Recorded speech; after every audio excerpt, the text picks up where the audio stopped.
இருக்கிறான். இன்றைக்கு நம்ம எத்தனையோ இடங்கள்ல என்ன செய்கிறோம், வேலை செய்கிறோம், அப்படித்தானே? ஒவ்வொருவரும் ஒவ்வொரு வேலைக்கு போகிறாங்க. வேலைக்கு போற ஜனங்கள் அதிகமா இருக்கிறாங்க. ஒவ்வொருவரும் ஒவ்வொரு வேலை பார்க்கிறாங்க.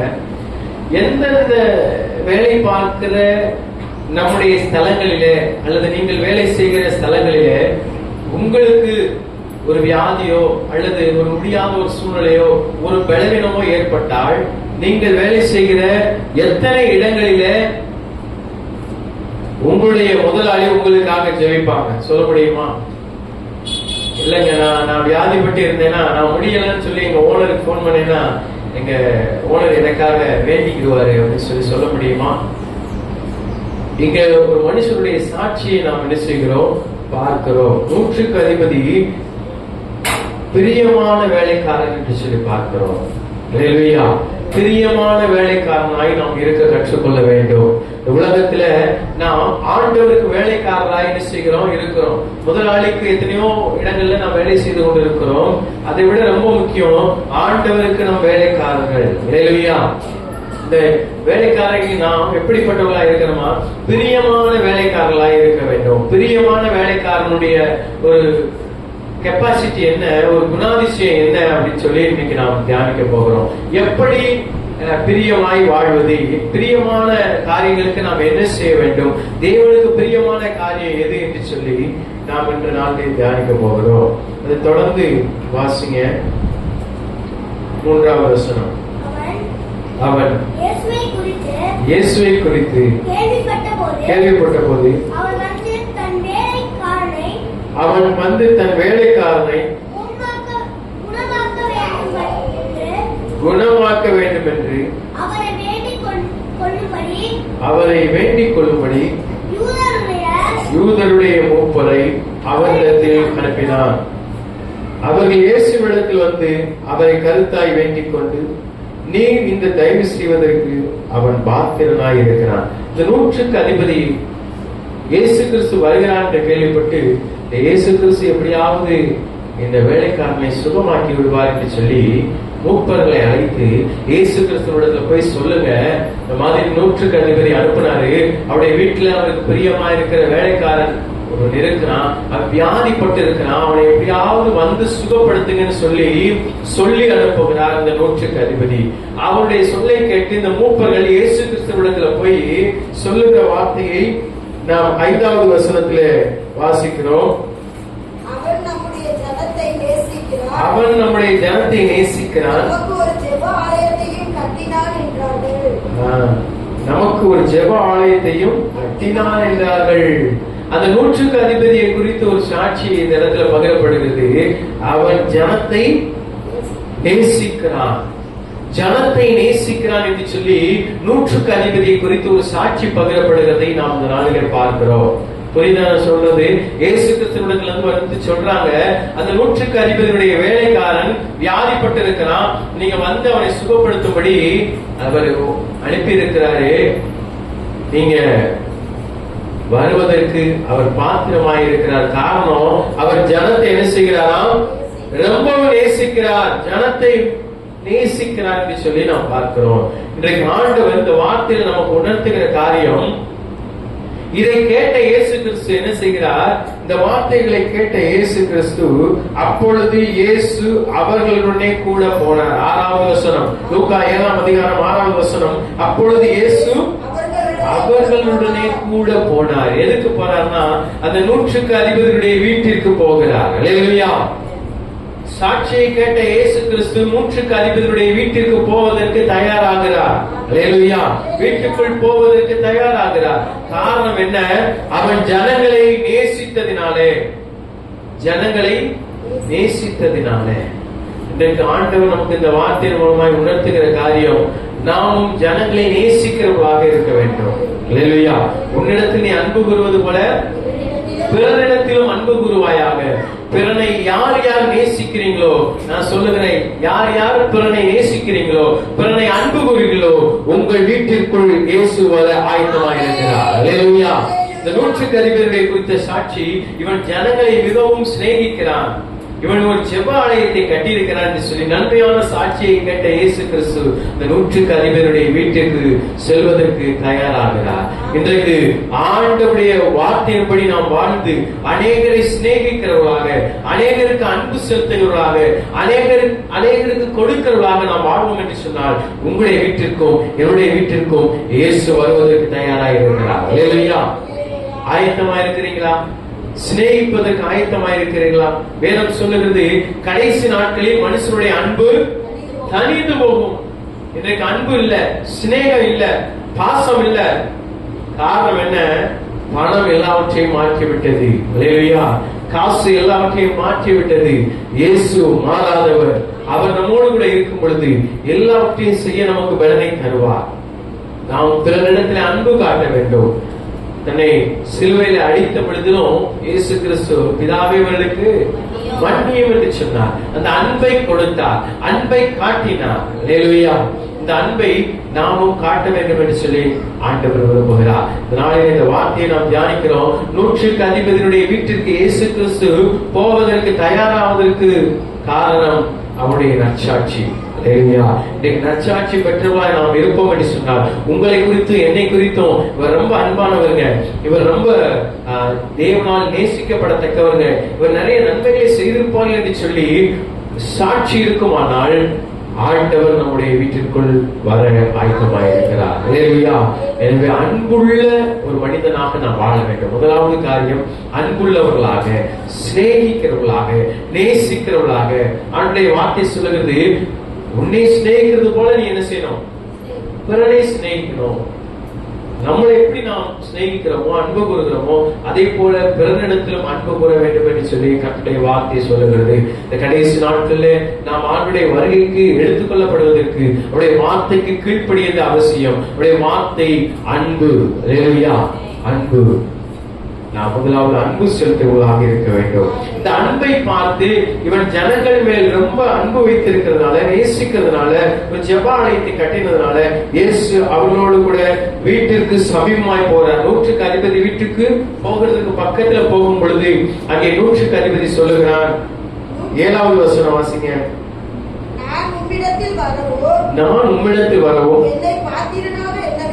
என்னை பாத்திரனாக எண்ணவில்லை, ஒரு வார்த்தை மாத்திரம் சொல்லும், அப்பொழுது என் வேலைக்காரன் சொஸ்தமாவான். அல்லேலூயா.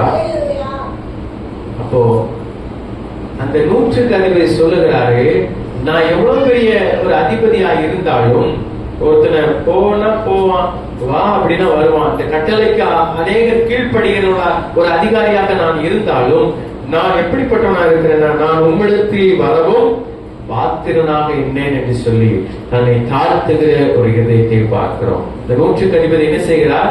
தன்னை தாழ்த்துகிற, ஆண்டவரே நான் உங்கள்கிட்ட வரவும் பாத்திரம் இல்லை, நீர் என்னுடைய வீட்டுக்கு வர்ற அளவுக்கு நான் வந்து நீங்க சுகப்படுத்துற அளவுக்கு நான் இல்ல, பெரிய பாத்திரமான இல்ல ஆண்டவரே, அப்படி ஒரு தகுதியான பெற்றவனா நான் என்னல அப்படின்னு சொல்லி தன்னை தாழ்த்துகிறதை நான் பார்க்கிறோம். ஆண்டவரே நான் பாத்திரம் அல்ல என்று சொல்லி தன்னை தாழ்த்துகிறார். இவ்வளவாய் நீ பாராட்டின இவ்வளவு கிருபைகளுக்கு நான் பாத்திரம் நல்ல ஆண்டவரேன்னு சொல்றோம். எத்தனை பேர் இருக்கிறீங்க? இத்தனை ஆண்டவர் எனக்கு கொடுத்திருக்கிறார்னா இதுக்கு நான் பாத்திரமாக கிடையாது, ஆண்டவர் கிருபையாய் எனக்கு கொடுத்திருக்கிறார். பாத்திரத்தை பார்த்து ஆண்டவர் நிறைவை பார்த்து கொடுக்கிறவர் அல்ல, காலியான பாத்திரத்தை நிரப்புகிற தேவன். உங்களுடைய பாத்திரம், என்னுடைய பாத்திரம் காலியான பாத்திரமாய் இருக்குமானால் தேவனுடைய அன்பு நம்மை நிரப்ப ஆயத்தமாய் இருக்கிறது. முதல் காரியம் அன்பை குறித்து தியானித்தோம். 2வது 100க்கு அதிபதியுடைய தாழ்மை. 2வது தாழ்மை. வேதம் சொல்லுகிறது, தன்னை உயர்த்துகிறவன் தாழ்த்தப்படுவான், தன்னை தாழ்த்துகிறவன் உயர்த்தப்படுவான். இன்றைக்கு தாழ்மை இல்லாத எந்த இடத்திலும் இயேசு கிறிஸ்து கிரியை செய்ய மாட்டார். அல்லேலூயா. ஆண்டவருடைய அற்புதத்தை பார்க்க முடியாது.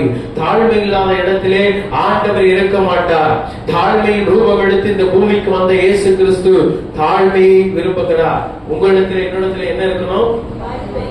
நீங்கள் ஒருவருக்கு ஒருவர் மனத்தாழ்மையை அணிந்து கொள்ளுங்கள் என்று சொல்லி வேதம் சொல்லுகிறது. அணிந்து கொள்ளணும். என்னத்தை அணிந்து கொள்றோமோ முக்கியம் இல்ல, மனத்தாழ்மையை அணிந்து கொள்ள வேண்டும். அல்லேலூயா. மனத்தாழ்மையை அணிந்து கொள்ள வேண்டும். இந்த மனத்தாழ்மை இந்த 100க்கு அதிபதிகளிடத்திலே இருந்தது. ஆண்டவரே, நீங்க வீட்டுக்குள்ள வருவதற்கு நான் பாத்திரம் இல்ல, நான் உம்மிடத்துல வருவதற்கும் நான் பாத்திரனாக என்னல அப்படின்னு சொல்லிட்டு ஒரு விசுவாச வார்த்தையை அறிக்கையிடுகிறார். மூன்றாவது விசுவாச வார்த்தை. அது என்ன வார்த்தை? ஒரு வார்த்தை மாத்திரம் சொல்லும். 7வது வசனத்துல பார்க்கிற ஒரு வார்த்தை மாத்திரம் சொல்லும், அப்பொழுது என் வேலைக்காரன் சொஸ்தமாவான். அந்த 100க்கு அதிபதியினுடைய விசுவாசம், ஆண்டவரே நீங்க ஒரு வார்த்தை மட்டும் சொல்லுங்க, என் வேலைக்காரன் சொஸ்தமாவான் என்று சொல்லி ஒரு ஆழமான ஒரு விசுவாசத்தை வைத்திருந்தார். அல்லேலூயா. 3வது காரியம் ஆழமான விசுவாசம். சொல்லுங்க, ஆழமான விசுவாசம், ஆணித்தரமான விசுவாசம், அசைக்க முடியாத விசுவாசம், வார்த்தையின் மேல் விசுவாசம்.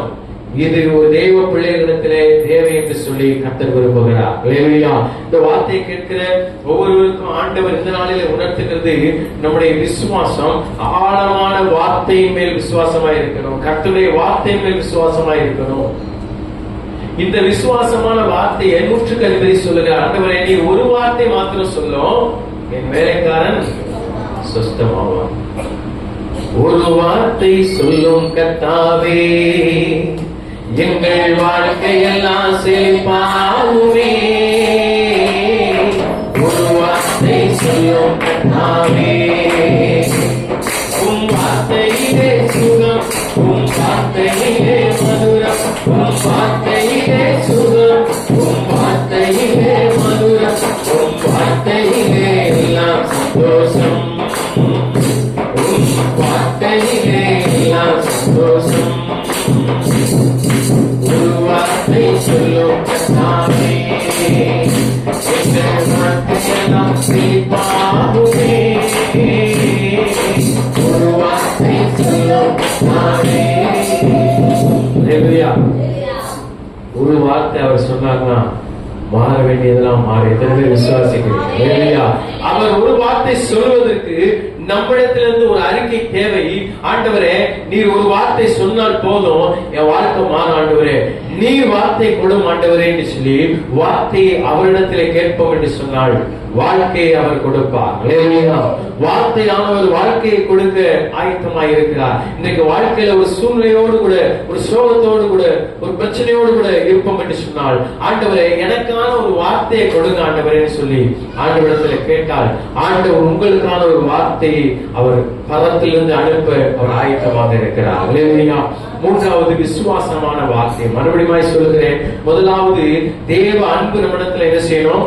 இருக்க வேண்டும். நேசிக்கிறவர்களாக, எல்லாரையும் நேசிக்கிறவர்களாக நாம் இருக்க வேண்டும். இது முதல் காரியம். 2வது தாழ்மை. நம்மை நாம் தாழ்த்துகிறவர்களாக இருக்கணும். ஆண்டவரே, நான் பார்த்து நல்ல ஆண்டவரேன்னு சொல்லி நம்மை நாம் தாழ்த்துகிற ஒரு இருதயம் நம்மிடத்துல வேண்டும். தன்னை தாழ்த்துகிறவன் உயர்த்தப்படுவான். இந்த 100க்கு அதிபதி தாழ்த்தினார். 2வது தாழ்மை. 3வது விசுவாசம். இந்த விசுவாசத்தை குறித்து 9வது வசனத்தை வாசிங்க. லூக்கா 7ஆம் அதிகாரம் 9வது வசனம்.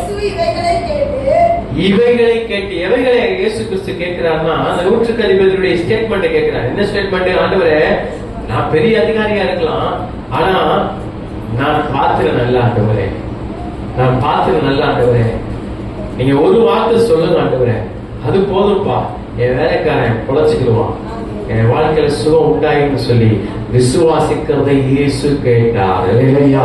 இன்னைக்கு இந்த வார்த்தையை கேட்கிற உங்களுடைய வாழ்க்கையில, என்னுடைய வாழ்க்கையிலும் நாம் இருதயத்திலே விசுவாசத்தோடு ஏறெடுக்கிற ஒவ்வொரு ஜெபங்களையும் இயேசு கேட்டுக் கொண்டிருக்கிறார். விசுவாசிக்கிறீங்களா? ஆண்டவர் கேட்டுக் கொண்டிருக்கிறார். ஆண்டவரே, நீங்க ஒரு வார்த்தை சொன்னா போதும் ஆண்டவரே, இது மாற ஆண்டவரே. ஆண்டவரே, உம்முடைய கரம் என் மேல நீட்டப்பட்டா போதும் ஆண்டவரே, இது மாற ஆண்டவரே சொல்லி நாம் விசுவாசத்தோடு எதை கேட்போமோ அதை ஆண்டவர் கேட்கிறார். அல்லேலூயா. இவைகளை கேட்டு அவனை குறித்து ஆச்சரியப்பட்டு, நல்லா நோட் பண்ணி வச்சுக்க. லூக்கா 7ஆம் அதிகாரம் 9வது வசனம். இயேசு இவைகளை கேட்டு அவனை குறித்து ஆச்சரியப்பட்டு, இயேசு கிறிஸ்துவே ஆச்சரியப்படுகிறார். ஒரு மனுஷனை பார்த்து இயேசு கிறிஸ்து ஆச்சரியப்படுகிறார். காரணம் என்ன? இவனுக்குள்ளாக இவ்வளவு விசுவாசமா என்று சொல்லி ஆச்சரியப்படுகிறார். இன்றைக்கு உங்களுடைய விசுவாசத்தை, ஏன் விசுவாசத்தை பார்த்து பக்கத்துல இருக்கவங்களே ஆச்சரியப்பட முடியுமா? அல்லது நம்மளே ஆச்சரியப்பட முடியுமா? அப்படிப்பட்ட ஒரு விசுவாசமா நமக்கு இருக்குதா? நம்முடைய விசுவாசம் பெரியதாக இருக்க வேண்டும். அல்லேலூயா. உன் விசுவாசம் பெரிது, நீ விரும்புகிறபடி உனக்கு ஆக கடவுள் நான் சொல்லுகிறேன். பெரியவற்றை கேட்கும் பொழுது பெரிய விசுவாசத்தோடு கேட்க வேண்டும். அல்லேலூயா. காற்றை கடலை அதட்டினவர் நம்மோடு கூட இருக்கிறார். அவரிடத்திலே கேளுங்கள், அப்பொழுது உங்களுக்கு கொடுக்கப்படும். யோவான் 14ஆம் அதிகாரம் 14வது வசனத்திலே சொல்லப்பட்டிருக்கிறது, என் நாமத்தினாலே எதை கேட்டாலும் அதை நான் செய்வேன் என்று சொல்லி கேட்க வேண்டும். எப்படி கேட்க வேண்டும்? விசுவாசத்தோடு. அந்த விசுவாசம் எப்படிப்பட்ட விசுவாசமா இருக்கணுமா? பெரிய விசுவாசம், ஆழமான விசுவாசம். அல்லேலூயா. இந்த பெரிய விசுவாசம் இருந்தது இந்த நூற்றுக்கு அதிபதிக்கு. இதை பார்த்து இயேசு கிறிஸ்து ஆச்சரியப்பட்டார். இயேசு இவைகளை கேட்டு 9வது வசனம் வாசிங்க. இயேசு இவைகளை கேட்டு அவனை குறித்து ஆச்சரியப்பட்டு திரும்பி நமக்கு பின் செல்கிற திரளான ஜனங்களை நோக்கி, இஸ்ரவேலருக்குள்ளும் நான் இப்படிப்பட்ட விசுவாசத்தை காணவில்லை என்று, இஸ்ரவேலருக்குள்ளும் இப்படிப்பட்ட விசுவாசத்தை காணவில்லை என்று சொல்லி உங்களுக்கு சொல்லுகிறேன் என்றார். அல்லேலூயா. இங்க இருக்கிற யார்கிட்டயுமே இப்படிப்பட்ட ஒரு விசுவாசம் இல்லையே அப்படின்னு சொல்லி ஆச்சரியப்படுகிறார். அல்லேலூயா. யாரிடத்துல இல்லாத ஒரு விசுவாசம் எந்த மனுஷனிடத்துல இருக்குதோ அவனுடைய ஜெபத்திற்கு உடனடியாய் பதில் வரும். அல்லேலூயா. அப்படிப்பட்ட விசுவாசம் இருக்குதா? இன்னைக்கு நம்முடைய விசுவாசம் எப்படி இருக்குது? யாரிடத்திலும் இல்லாத ஒரு விசுவாசம் இருக்க வேண்டும் என்று சொல்லி கர்த்தர் விரும்புகிறார். கர்த்தர் என்னை கொண்டு செய்வார், என்னை கொண்டு நடத்துவார், என் வாழ்க்கையை திறப்பார், என் வாழ்க்கையை செய்வார், என் வாழ்க்கையை ஆதாயப்படுத்துகிற ஒரு வாழ்க்கையாக மாற்றுவார் என்று சொல்லி நாம் விசுவாசிப்போம். அந்த விசுவாசத்தை ஆண்டவர் பார்த்து நிச்சயமாய் பதில் கொடுப்பார். அல்லேலூயா. இந்த நூற்றுக்கு அதிபதிக்கு ஒரு விசுவாசம். ஒரு வார்த்தை சொன்னா போதும் ஆண்டவரே, ஒரே ஒரு வார்த்தை நீங்க சொன்னீங்கன்னா சரியாயிடும். அல்லேலூயா. நீங்க விசுவாசிக்கிறீங்களா? ஆண்டவர் ஒரு வார்த்தை சொன்னார்னா எல்லாம் சரியாயிரும். எத்தனை பேர் விசுவாசிக்கிறீங்க? அல்லேலூயா. எல்லாம் மாறிடும், மாறாததெல்லாம் மாறிடும். அல்லேலூயா. நடக்காததெல்லாம் நடக்கும். அவர் ஒரு வார்த்தை சொன்னார். மனிதன் 1000 வார்த்தைகளை நம்மிடத்துல சொல்லி இருக்கலாம். மருத்துவர் 1000 வார்த்தைகளை நம்மிடத்துல சொல்லி இருக்கலாம். உறவினர்கள் 1000 வார்த்தைகளை சொல்லி இருக்கலாம். ஊழியக்காரரே 1000 வார்த்தைகளை சொல்லி இருக்கலாம். நான் சொல்லுகிறேன், இயேசு சொல்லுகிற ஒரு வார்த்தை உன் வாழ்க்கையை மாற்றிவிடும். அல்லேலூயா. அவர் சொல்லுகிற ஒரு வார்த்தை உன் சரித்திரத்தையே மாற்றிவிடும். அல்லேலூயா. அவர் ஒரு வார்த்தை சொன்னார்னா எல்லாம் மாறும். அப்படிப்பட்ட ஒரு விசுவாசம் நமக்குள்ளாக இருக்கணும். ஆண்டவர் பார்த்து ஆச்சரியப்படுகிற விசுவாசம். நாம் ஆண்டவரிடத்தில் கேட்கும் பொழுது ஆண்டவருடைய சித்தத்தின்படி நாம் விசுவாசத்திலே பெரியவர்களாய் இருப்போமானால், ஆபிரகாமை குறித்து சொல்லப்பட்டிருக்கிறது, அவன் விசுவாசத்தின் தகப்பன். அல்லேலூயா. ஏன் அப்படின்னா அவர் அப்படியே நம்பினார். அல்லேலூயா. அப்படியே நம்பினார், அப்படியே நம்பினார். அதுதான் விசுவாசம். துளியளவு மாறாமல் நிச்சயமாகவே தேவன் எனக்காக செய்து முடிப்பார். அல்லேலூயா.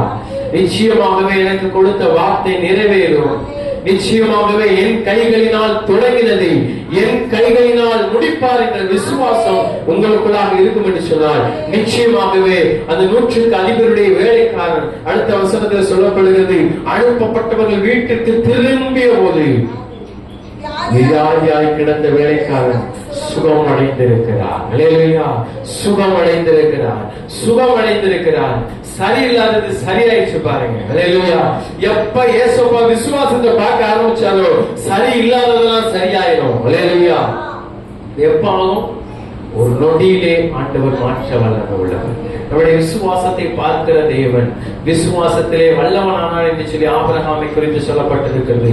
ஏன் அப்படின்னா, ஈசாக்கை பலியிட என்று சொன்னால் ஒரு வார்த்தையும் மறுபேசாமல் பலியிட சென்றார். அவருக்கு ஒரு விசுவாசம், என் தேவன் எனக்காக செய்து முடிப்பார் என்ற விசுவாசம் ஆபிரகாமுக்குள்ளாக இருந்தது. அல்லேலூயா. இன்றைக்கு நமக்குள்ளாக எப்படிப்பட்ட விசுவாசம் இருக்குது? ஒரு சின்ன காரியம் நடந்தோடனே நம்ம என்ன செய்கிறோம்?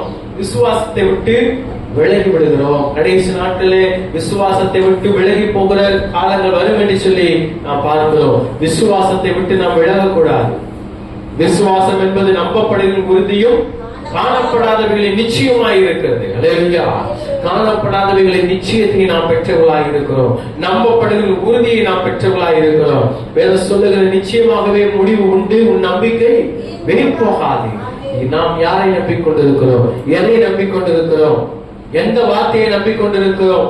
எனக்கு தெரிஞ்ச ஒரு சகோதரி சொன்னாங்க, நான் ஒரு சீட்டு கம்பெனியில சீட்டு போட்டிருக்கிறேன். அந்த சீட்டு கம்பெனி ஓனர் சொல்லியிருக்கிறாரு, எனக்கு அந்த பணத்தை தந்துருவாரு அப்படின்னு சொல்லி, இத்தனாம் தேதி தருவாருன்னு சொல்லியிருக்கிறாரு. அதை நம்பிட்டு தான் இருக்கிறேன். அது வந்துச்சுன்னா அந்த சீட்டு கம்பெனி பணத்தை வச்சு என்ன செஞ்சிருவேன், எல்லாவற்றையும் நிறைவாக்கி முடிச்சிருவேன்னு சொல்லி. சீட்டு கம்பெனி ஓனர் மறித்து போனார். சீட்டு கம்பெனி மூடப்பட்டது. உடைய நிலைமை அந்தரத்திலே விடப்பட்டது. காரணம் மனிதனுடைய வார்த்தை. ஒரு சகோதரர் சொன்னார், அது எப்படி நம்பாம வாழ முடியும்? யாரையுமே நம்பாம வாழ முடியுமா அப்படின்னு சொல்லி. எல்லாரையும் நம்பலாம், ஆனால் விசுவாசமான நம்பிக்கை யார் இடத்துல இருக்கணும்? இயேசு கிறிஸ்துவிடத்துல மாத்திரமே இருக்க வேண்டும்.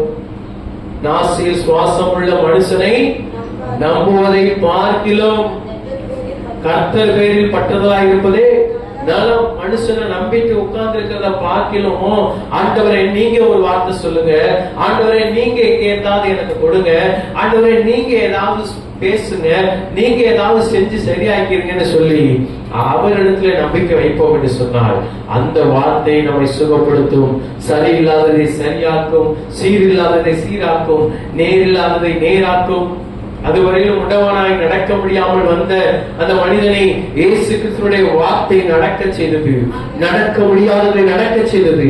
அது மாத்திரமல்ல, அவன் பிறந்ததிலிருந்தே நடந்தது கிடையாது. பிறந்ததிலிருந்தே நடக்கல.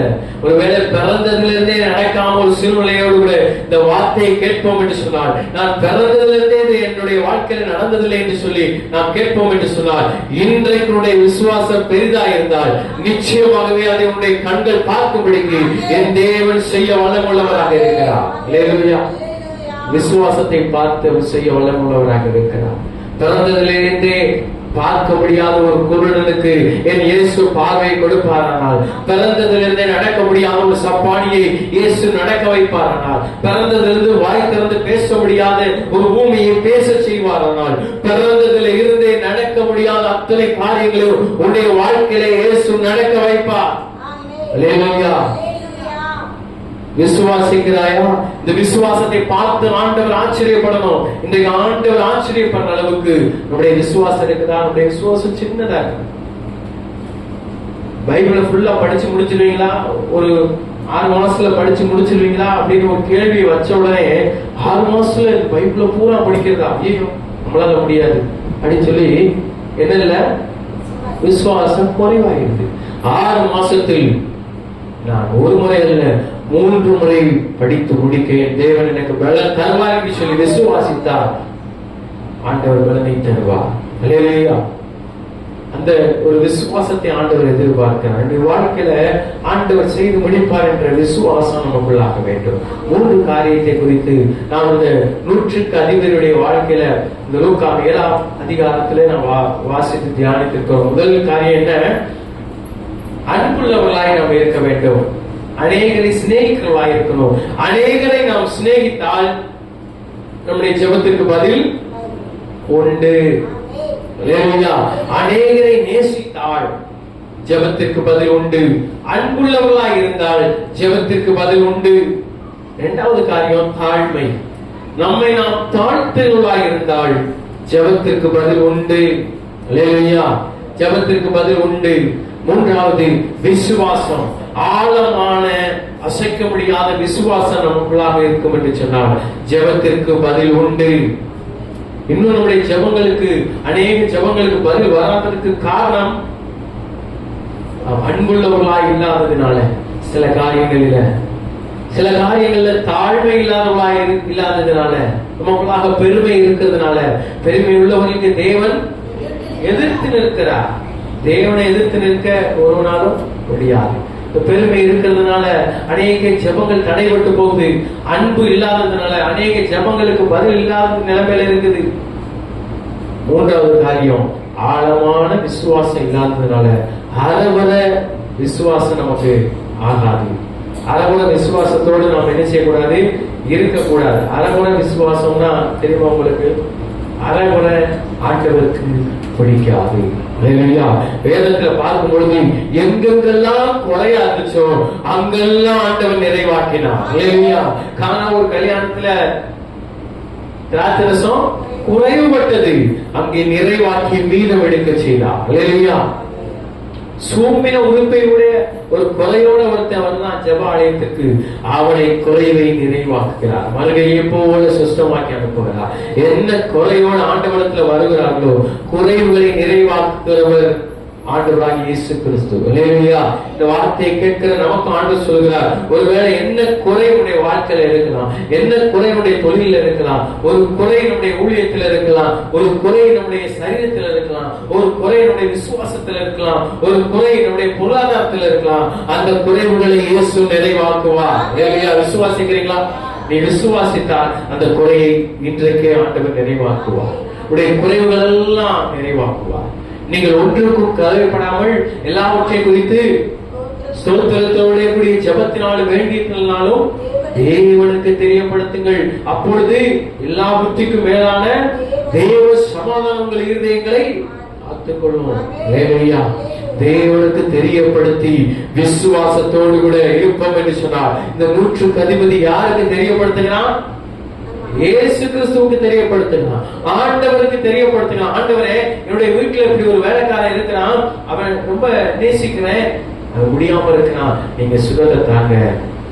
மாத்திரமல்ல, என்னுடைய வீட்டுக்கு வருவதற்கு நான் பாத்திரம் அல்ல, நீ ஒரு வார்த்தை மாத்திரம் சொன்னால் போதும் என்னுடைய வேலைக்காரன் சுகமாவான் என்று சொல்லி அவன் விசுவாசித்தான், அற்புதத்தை பெற்றுக் கொண்டான். அல்லேலூயா. அல்லேலூயா. இன்றைக்கு அப்படிப்பட்ட ஒரு விசுவாசம் நமக்கு இருக்கும் என்று சொன்னால் சரியில்லாததெல்லாம் சரியாகும். நேர் இல்லாததெல்லாம் நேராகும். ஒருவேளை அந்த 100க்கு அதிபதிக்கு இருந்த வேலைக்காரன் வியாதிப்பட்டதுனால எவ்வளவு வேலைகள் தடைபட்டிருக்கும், செய்த வேலையெல்லாம் தடைபட்டிருக்கும். அப்படித்தானே? சரியானதுக்கு அப்புறம் எல்லா வேலையும் சரியாகி நடந்து முடியும். இன்றைக்கு தடைபட்டு போன அத்தனை காரியங்களும் ஆண்டவருடைய ஒரே ஒரு வார்த்தை வந்தது என்று சொன்னால் மாறி போகும். சீசர்கள் பிரயாணப்பட்ட பொழுது காற்றும் கடல் கொந்தளிக்குது, அவருடைய பிரயாணம் தடைபட்டு போனது. கப்பல் என்ன செய்யுது? கடல்ல தத்தளிச்சிட்டு இருக்குது. இயேசு கிறிஸ்து கட்டளையிட்டார், அலைகளை பார்த்து இறையாதே, அமைதலாகிறே அப்படிங்கிறார். அல்லேலூயா. சத்தம் போடாதே அப்படிங்கிறார். அல்லேலூயா. காற்றை கடலை பார்த்து கட்டளையிட்ட அந்த ஒரு வார்த்தைக்கு காற்று கடலும் கீழ்ப்படுகிறது என்று சொன்னார். அவருடைய வார்த்தைக்கு வல்லமை உண்டு. வானமும் பூமியும் ஒளிந்து போகும், கர்த்தருடைய வார்த்தை ஒளிந்து போகாது. நாம் பார்க்கிற எல்லாம் ஒரு நாள் ஒளிந்து போகும், நாம் அனுபவிக்கிற எல்லாம் ஒரு நாள் அழிந்து போகும், நாம் அமர்ந்திருக்கிற எல்லாம் ஒரு நாள் இடிக்கப்பட்டு போகும், நாம் சாப்பிடுகிற எல்லாம் ஒரு நாள் இல்லாமல் போகும், நாம் பார்க்கிற அனுபவிக்கிற சுகமாய் இருக்கிற எல்லாம் ஒரு நாள் இல்லாமல் போகும். ஆனால் ஆண்டவருடைய வார்த்தை மட்டும் நின்று பேசிக் கொண்டிருக்கிறோம். அல்லேலூயா. அவர் பேசுகிற தேவன், அவருடைய வார்த்தை பேசும். அந்த வார்த்தை இன்றைக்கு நம்மோடு கூட பேசிக் கொண்டிருக்கிறது. உடைய வாழ்க்கையில ஆச்சரியமான ஒரு விசுவாசம் இருக்கும் என்று சொன்னால், ஆழமான ஒரு விசுவாசம் இருக்கும் என்று சொன்னால், அசைக்க முடியாத ஒரு விசுவாசம் இருக்கும் என்று சொன்னார். பிறவி கூட ஆண்டவரே, தாவீதின் குமாரனே, எனக்கு இரக்கம் என்று சொல்லி ஆண்டவரை கத்தி கூப்பிடுறான். சுத்தி இருக்கிறவங்க என்ன செஞ்சாங்க தெரியுமா? ஏய், சத்தம் போடாதன்னு சொல்லி அவனை அதட்டினார்கள். அதட்டினாங்க. சத்தம் போடாத, ஏசப்பா கூப்பிடாத, அவர் அங்க ரொம்ப பிஸியா இருக்கிறார், கூப்பிடாத, சத்தம் போடாதன்னு சொல்லி அதட்டினாங்க. எத்தனை அதட்டினாலும் இவனுடைய சத்தம் இயேசு கிறிஸ்து கேட்டார். அல்லேலூயா. காரணம் என்ன தெரியுமா? இவன் கத்துறனால கேட்கல, இருதயத்தில் விசுவாசத்தோடு கூட கூப்பிட்டதுனால இயேசு கேட்டார். அல்லேலூயா. அவனுக்கு ஒரு விசுவாசம், எப்படியாவது இயேசு எனக்கு சுகம் தருவார். அல்லேலூயா. எப்படியாவது எனக்கு சுகத்தை தந்துருவாரு, யாரும் செய்ய முடியாததை இயேசு செய்வார். அல்லேலூயா. ஒரு காரியத்தை பார்த்து நான் முடிப்போம். அதனை தொடர்ந்து 11வது வசனம் வாசிங்க. இப்படி ஒரு சம்பவம் நடக்குது. 100க்கு அதிபதியுடைய வேலைக்காரனை ஆண்டவர் சுகப்படுத்துகிறார். அடுத்த நாள் அவர் நாயின் என்ற ஊருக்கு போனார். அவருடைய சீசர் அநேகரும் ஜனங்களும் அவருடனே கூட போனார்கள். அடுத்த நாள் நாயின் என்றும் என்னும் ஒரு ஊருக்கு என்ன செய்கிறாரு? இயேசு கிறிஸ்து போகிறார். முதல் நாள் எந்த ஊருக்கு போனாரு? கப்பர்நகூமுக்கு போனார். அடுத்த நாள் நாயின் என்று சொல்லக்கூடிய ஒரு ஊருக்கு, கிராமத்திற்கு ஆண்டவராகிய இயேசு கிறிஸ்து போகிறார். 12வது அவர் ஊரின் வாசலுக்கு சமீபித்த போது, அந்த ஊர் நுழையிற இடத்துல, இப்ப நம்ம ஊர் கிராமம் இருக்குதுன்னா அது நுழையிற இடம் ஒண்ணு இருக்குது. இதான் ஊரு முதல் ஸ்டாப், முதல் நுழைவாயில் சொல்லி அந்த நுழைவாயிலுக்கு சென்ற பொழுது மரித்து போன ஒருவனை அடக்கம் பண்ணும்படி கொண்டு வந்தார்கள். மரித்து போன ஒருவனை அடக்கம் பண்ணும்படி கொண்டு வருகிறார்கள். அவன் தன் தாய்க்கு ஒரே மகனாய் இருந்தான். அவன் தன் தாய்க்கு ஒரே மகனாய் இருந்தான். அவளோ கைம்பெண்ணாய் இருந்தால். ஊராரில் வெகு ஜனங்கள் அவளுடனே கூட வந்தார்கள். போதும். இப்போ இயேசு கிறிஸ்து எந்த ஊருக்கு போகிறார்? நாயின் என்று சொல்ல கிராமத்துக்கு போகிறார். கிராமத்துக்குள்ள நுழையும் பொழுதே ஏதாப்புல ஒரு சம்பவத்தை பார்க்கிறார்.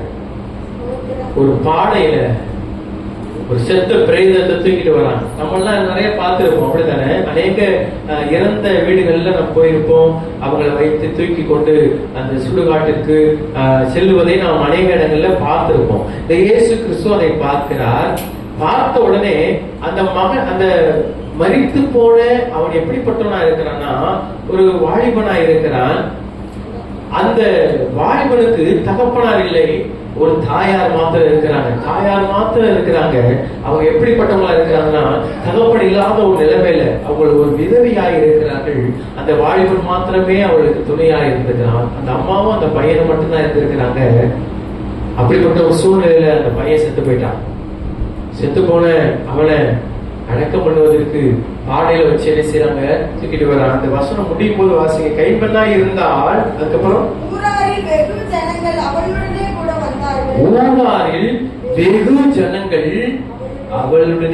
வந்தார்கள். ஊர்ல இருக்கிற நிறைய பேர் கூட வர்றாங்க. புரியுதா உங்களுக்கு? ஊர்ல இருக்கிற நிறைய பேர் கூட வர்றாங்க. அந்த பாடைய தூக்கிக்கிட்டு செத்து போன வாலிபனை வச்சுட்டு ஊர்ல இருக்கிற நிறைய பேர் வர்றாங்க. எதுக்கு வந்தாங்க தெரியுமா? போய் அடக்கம் பண்ணுவதற்கு. அடக்கம் பண்ணிட்டு அவங்க நிறுத்திடுவாங்க, அவங்க வீட்டுக்கு போயிடுவாங்க. இப்படி அடக்கம் பண்ணபடியாக அநேகர் வருகிறாங்க.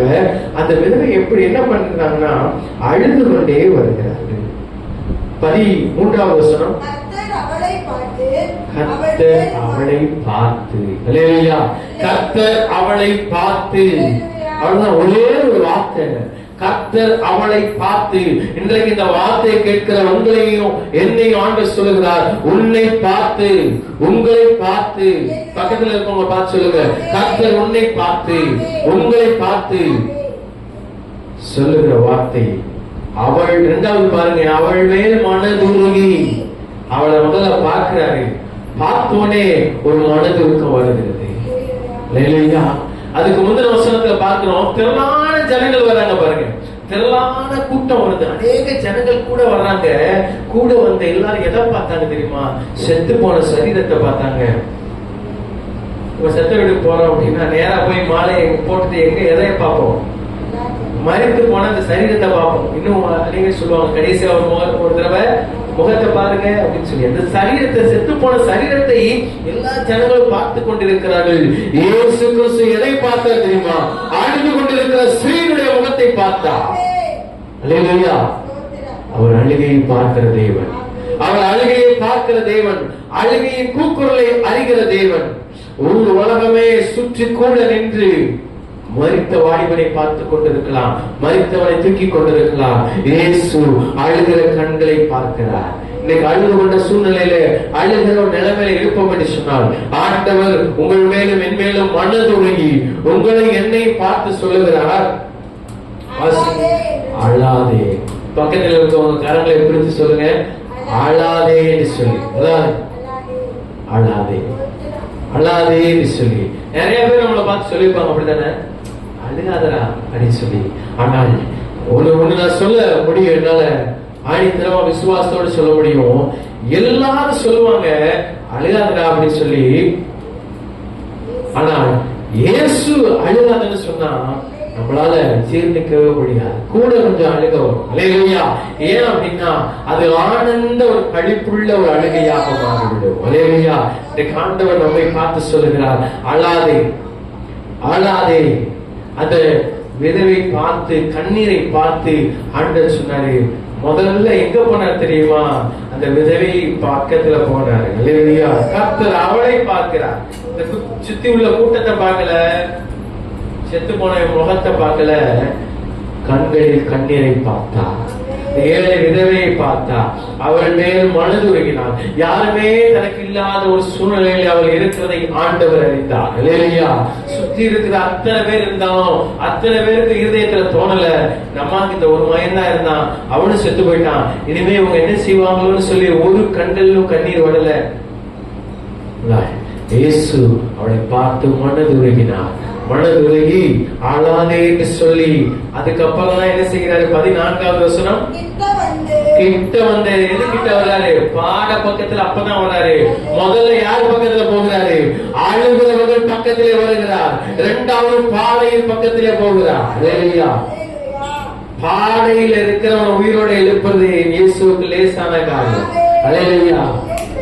பாடையின் பக்கத்திலே கிட்ட வந்து பாடையை தொட்டார். அல்லேலூயா. பாடையில அவனை வச்சிருக்கிறாங்க, தூக்கிட்டு போயிட்டு இருக்கிறாங்க. தூக்கிட்டு போகிற பாடையை அவர் தொடும் பொழுது தூக்கிட்டு போற எல்லா பேரும் நின்றுட்டாங்க. திடீர்னு ஒருத்தர் வந்து பாடையை தொடுறாரு சம்பந்தம் இல்லாம அப்படின்னு சொல்லி தூக்கிட்டு போற எல்லாரும் நின்றுட்டாங்க. தொடர்ந்து வாசிங்க. சுமந்த அத்தனை பேர் ஸ்டாக் ஆயிட்டான். யாரு இவரு திடீர்னு வந்து குறுக்க வந்து பாடையை தொடுறாரு அப்படின்னு சொல்லி ஸ்டாக் ஆயிட்டான். இப்போ ஒரு பாடி இருக்குது, பாடியை தூக்கிட்டே போயிட்டு இருக்காங்க. நம்ம திடீர்னு குறுக்க போய் அந்த பாடையை தொட்டு இப்படி பாட்டா எப்படி இருக்கும்? ஆறுதுன்னு சொல்லி எல்லாம் நின்றுட்டாங்க. நிற்கும் பொழுது ஒரு சம்பவம் நடக்குது. அவர் வாய் திறந்து ஆண்டவர் சொல்லுங்க, அப்பொழுது அவர், வாலிபனே எழுந்திரு என்று உனக்கு சொல்லுகிறேன். அவருடைய வார்த்தையில வல்லமை உண்டு. வாலிபனே எழுந்திரு. யார பார்த்து சொல்றாரு? செத்து போனவனை பார்த்து சொல்லுகிறார். லாசருவே வெளியே வா. யார பார்த்து சொன்னாரு?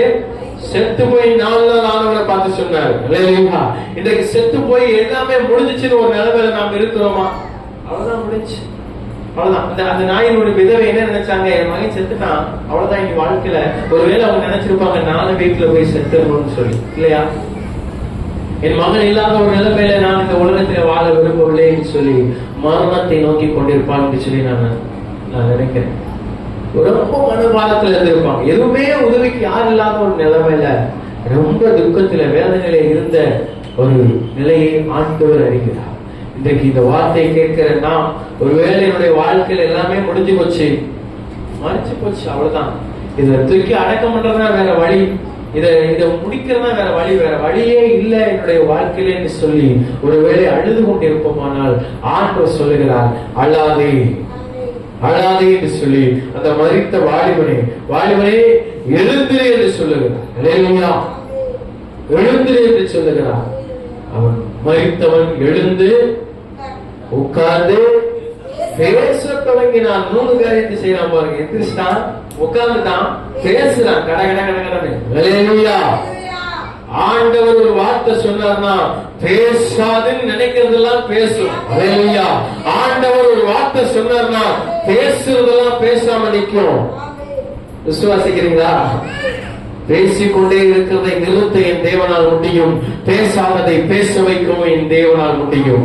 அவர் திறந்தால் அடைப்பவன் இல்லை, அவர் அடைத்தால் திறப்பவனும் இல்லை.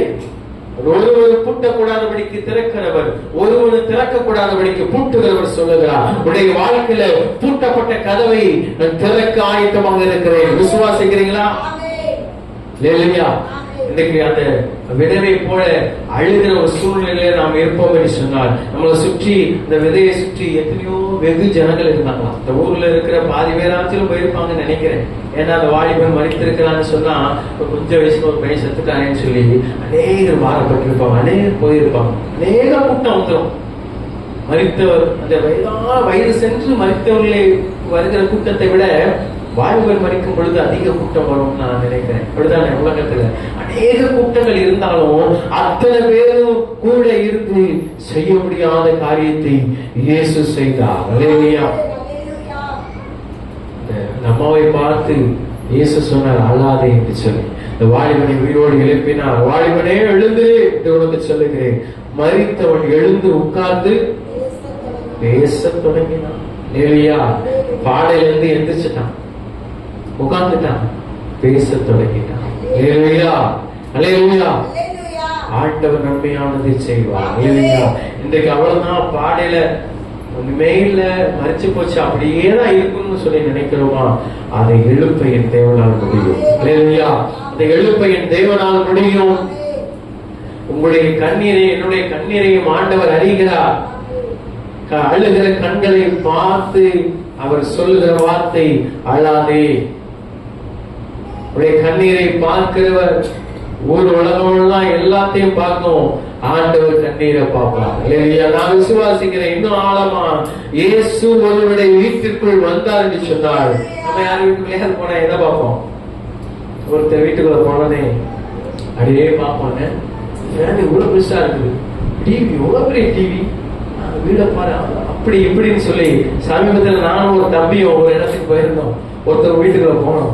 அப்போ போயிட்டு வந்து பேசுறோம், இவ்வளவு பெருசா இருக்குதுன்னு சொல்லி. அப்போ நம்ம ஒருத்தரோட வீட்டுக்குள்ள போகும் பொழுது அநேக காரியங்களை நம்ம என்ன செய்கிறோம்? பார்க்கிறோம். நான் விசுவாசிக்கிறேன், இயேசு அவருடைய வீட்டிற்குள் சென்றார் சொன்னால் அவருடைய இருதயத்தின் கண்ணீரை அவர் பார்க்கிறார். வேற எதையும் பார்க்க மாட்டார். கண்ணீரையும் விசுவாசத்தையும் அவர் பார்க்கிறார். அவர் மனதுருக்கத்தின் தேவன். இல்லையா? அவர் மனதுருக்கத்தின் தேவன். யாராவது அழுதா உடனே மனதுருகிடுவார். இல்லையா? நம்முடைய அழுகை பார்த்து மனதுருகி அவர் சொல்கிறார் அழாதே என்று சொல்லி. அவருடைய ஒரு வார்த்தை இன்றைக்கு நம்மை தேற்றுகிறது. இல்லையா? வேலைக்காரனை சுகப்படுத்த ஒரு வார்த்தை சொல்லுங்க ஆண்டவரேன்னு சொன்னாரு. இன்றைக்கு ஆண்டவர் நம்மளை பார்த்து ஒரு வார்த்தை சொல்லுகிறார் அழாதே. ஸ்டாப். இல்லையா? எதுக்கு ஸ்டாப்? கண்ணீருக்கு. ஒரு கண்ணீருக்கு பலன் உண்டு. கண்ணீருக்கு பலன் உண்டு. அழுகிற கண்களை அவர் பார்த்து கொண்டிருக்கிறார். அழுகிற கண்ணு யாருக்கு காமிக்க நம்ம விரும்ப மாட்டோம், அப்படித்தானே? அழுகிற கண்ணு அழுகும் போது கூட கீழே குனிஞ்சிட்டு அழுகிற ஆட்கள் உண்டு. அழுகிறதை யாருமே பார்க்க கூடாதுன்னு நம்ம நினைப்போம். அழுகையை பார்க்கிறவர்கள் உண்டு. அழுகையை பார்க்கிற அழுகையின் பள்ளத்தாக்களை உங்களை என்னை தெரிந்து கொண்டவர்கள் உண்டு. அவர் சொல்லுகிறார் அழாதே என்று சொல்லி. கலங்காதே கலங்காதே, கர்த்தர் உன்னை கைவிட மாட்டார். கலங்காதே கலங்காதே,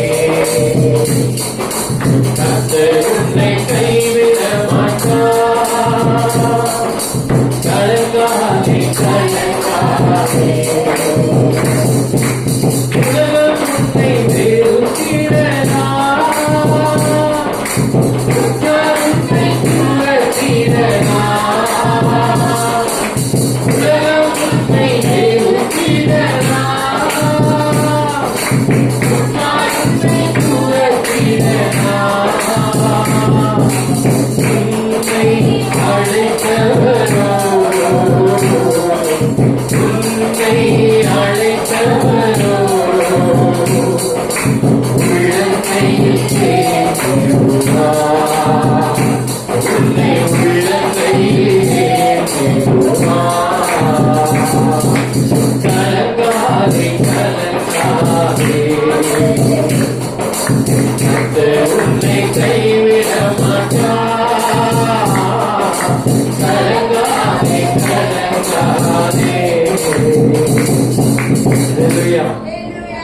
உலகம் கைவிடலாம், டாக்டர் கைவிடலாம், உறவுகள் கைவிடலாம், நம்பி வச்சிருக்கிற பணம் கைவிடலாம், நகை கைவிடலாம், உடுப்பு கைவிடலாம், வாகனம் கைவிடலாம். ஆனால் இயேசு கைவிட மாட்டார். அல்லேலூயா! இயேசு கைவிட மாட்டார். அவர் சொல்லியிருக்கிற நான் உன்னை விட்டு விலகுவதும் இல்லை, உன்னை கைவிடுவதும் இல்லை என்று சொன்ன தேவன் கையை பிடித்திருக்கிறவர் ஒரு நாள் விட மாட்டார். உன் கையை பிடிச்சு அநேகர் விட்டுட்டு போயிருக்கலாம், அநேகர் உதவி தள்ளிட்டு போயிருக்கலாம். உங்க கையை பிடித்த தேவன் இதுவரையில் விடாமல் வைத்திருக்கிறார், இனிமேலும் விட மாட்டார். விசுவாசிக்கிறீங்களா? அல்லேலூயா! அவர் கைவிடாத தேவன், அவர் விட்டு விலகாதவர். அவருடைய விசுவாசத்தை பார்க்கிறார். முதல்ல தியானித்த இந்த 3 காரியம், நம்மிடத்துல அன்பு இருக்குமானால் நம்முடைய ஜெபத்திற்கு பதில் உண்டு. தாழ்மை இருக்குமானால் ஜெபத்திற்கு பதில் உண்டு. விசுவாசம் இருக்குமானால் ஜெபத்திற்கு பதில் உண்டு. ஆளுகையின் கூக்குரல் இருக்குமானால் ஜெபத்திற்கு பதில் உண்டு. அல்லேலூயா. அவர் இவைகளெல்லாம் பார்த்து மனதுருகுகிறார். அன்பை பார்த்து மனதுருகுவார், மனத்தாழ்மையை பார்த்து மனதுருகுவார், விசுவாசத்தை பார்த்து மனதுருகுவார், கண்ணீரை பார்த்து மனதுருகுகிறார். அல்லேலூயா. மனதுருகும் தெய்வமே ஏசையா, உம்மை மனதார துதிப்பே ஸ்தோத்தரிப்பே. மனதுருகும் தெய்வமே ஏசையா, உம்மை மனதார துதிப்பே ஸ்தோத்தரிப்பே. நீ நல்லவர், சர்வ வல்லவர், நீ நல்லவர், சர்வ வல்லவர், உம் இரக்கத்துக்கு முடிவே இல்லை, அன்பிற்கு அளவே இல்லை, உம் இரக்கத்துக்கு முடிவே இல்லை, அன்பிற்கு அளவே இல்லை. சபை காளையோடு புதிதாயிருக்கும், சபை காளையோடு புதிதாயிருக்கும். மனதுருகும் தெய்வமே ஏசையா, உம்மை மனதார துதிப்பே ஸ்தோத்தரிப்பே. அல்லேலூயா. நாட்கள்ல இந்த வார்த்தையை கேட்கிற யாவரையும் ஆண்டவர் தேற்றுகிறவராக இருக்கிறார். ஒருவேளை நம்முடைய வாழ்க்கையில எந்த வார்த்தை இல்லாத ஒரு நிலைமை இருப்போம் என்று சொன்னால், ஆண்டவர் நமக்கான வார்த்தையை அவர் கொடுத்து கொண்டிருக்கிறார். அல்லேலூயா.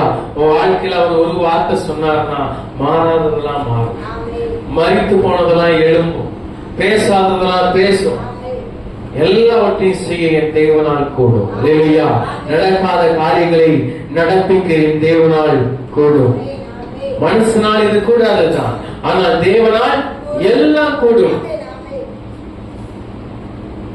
நடக்க செய்கிற தேவன் நம்மோடு கூட இருக்கிறார். நம்முடைய இருதயம் சோர்ந்து போக தேவையில்லை. நாம் பலம் கொண்டு திடமனதாக இருக்கும் பொழுது காரியத்தை நடப்பிக்க அவரே பலனை தருவார். இல்லையா? அழுது கொண்டிருக்கிறோமா, சோர்வோடு இருக்கிறோமா, ஒண்ணுமே இல்லை அப்படின்னு சொல்லி பாரத்தோடு கலங்கி கொண்டிருக்கிறோமா, ஆண்டவர் சொல்லுகிறார், அழாதே. இல்லையா? நாயின் ஒரு விதவையினுடைய மகனை உயிரோடு எழுப்பின அதே இயேசு கிறிஸ்து இன்றைக்கும் உயிர் உள்ளவராக இருக்கிறார். உங்களுடைய வாழ்க்கையில், என்னுடைய வாழ்க்கையிலும் எது மறித்து போய் கிடக்குதோ, எந்தெந்த சூழ்நிலையில ஒண்ணும் இல்லாம கிடக்குதோ, எந்தெந்த சூழ்நிலையில் நாம் அழுது கொண்டிருக்கிறோமோ, எந்தெந்த சூழ்நிலையில் நாம் தவித்துக் கொண்டிருக்கிறோமோ, அந்த சூழ்நிலையிலே கிட்ட வந்து பாலை தொட்ட அதே கரம் நான் விசுவாசிக்கிறேன். இன்றைக்கு உங்களுடைய வாழ்க்கையில், என்னுடைய வாழ்க்கையிலும் அநேக தொட முடியாத காரியங்களை என் தேவனுடைய கரம் தொடுகிறது. அல்லேலூயா.